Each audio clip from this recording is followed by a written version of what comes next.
ചില ആളുകള് ഇതിപ്പോ വല്ല ബോംബോ മറ്റോ കാണുന്ന പോലെയാണ് കാണുന്നത്. പേടി, പൊട്ടിത്തെറിക്കുമോ എന്നുള്ള പേടി, ബ്ലാസ്റ്റ് ചെയ്യുമോ എന്നുള്ള പേടി. അപ്പോ അതെന്താണ്, എന്തുകൊണ്ടാണ് അങ്ങനെ സംഭവിക്കുന്നത്?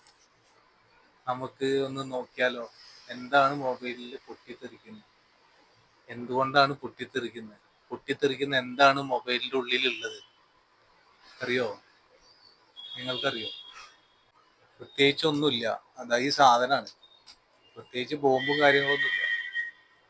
ഇതെന്താ സംഭവം എന്നറിയോ? ഇത് ബാറ്ററി, ഫോണിന്റെ ഉള്ളിലെ ബാറ്ററിയാണ്. ഈ ബാറ്ററി മാത്രമാണ് മൊബൈൽ ഫോണിൽ പൊട്ടിത്തെറിക്കുന്ന ഒരു സാധനമായിട്ടുള്ളൂ. പിന്നെ ഡിസ്പ്ലേ, മദർ ബോർഡൊന്നും പൊട്ടിത്തെറിക്കില്ല, ബ്ലാസ്റ്റ് ചെയ്യില്ല.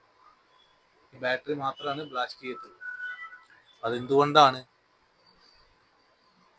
ഓവർ ഹീറ്റിംഗ് അതുകൊണ്ട് മൂലം വരാം.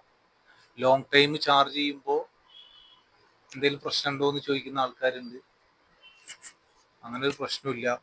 ലോങ് ടൈം ചാർജ് ചെയ്യുന്നത് കൊണ്ട് മൊബൈലിന് എന്തെങ്കിലും പ്രശ്നമുണ്ടോ? പൊട്ടിത്തെറിക്കും. അതായത് നമ്മൾ രാത്രി ഉറങ്ങുന്ന സമയങ്ങളിൽ ഫോൺ കുത്തിടുമ്പോൾ പിന്നെ രാവിലെ എഴുന്നേൽക്കുമ്പോഴല്ലേ എടുക്കുക. അങ്ങനെ വല്ല പ്രശ്നമുണ്ടോ എന്നൊക്കെ ചോദിക്കുന്ന ആൾക്കാരുണ്ട്.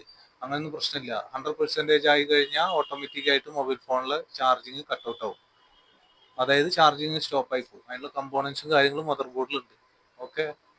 അപ്പൊ അതുകൊണ്ടൊന്നല്ല. നമ്മളിതിന് ഓപ്ഷൻസ് എന്ന് പറയുന്നത് ചാർജ് ചെയ്തുകൊണ്ട് ഓവറായിട്ട് മൊബൈൽ ഫോൺ ഉപയോഗിക്കാതിരിക്കുക. പിന്നെ ഉള്ളത് ലോങ് ടൈം ചാർജ് ചെയ്യുമ്പോൾ വൈഫൈ, ബ്ലൂടൂത്ത്, ഇന്റർനെറ്റ്, അതേ മൊബൈൽ ഡാറ്റ ഇങ്ങനെയുള്ള കണക്ഷൻസ് ഒക്കെ ഓഫ് ചെയ്തുകൊണ്ട് മാക്സിമം ലോങ് ടൈം ചാർജ് ചെയ്യാൻ ശ്രദ്ധിക്കുക.